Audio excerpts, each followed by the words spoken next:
how to export or store transcriptions in live transcribe on the Samsung Galaxy S25, S25 Plus, Edge or Ultra. First, tap on the home button to return back to the home screen. And from the home screen, swipe down at the top to open up quick settings. In here, tap on the settings icon. Then we scroll down and tap on accessibility. Then tap on hearing enhancements. Next, tap on live transcribe. And from here, we tap on open live transcribe. Next, tap on the settings icon here. And then tap on export or store transcription. Here we got one item. It is in a text file.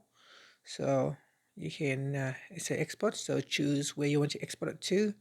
Swipe across here. You can quick share. You can send a text message, Gmail, tap on more button, and then choose from the list here, choose how you want to export it. You can export it to Note, so Samsung Note, and then add a new note. And that's it. So here it will be exported out to your Note. And that's it. Thank you for watching this video. If you find it helpful, please like and subscribe to my channel for more videos.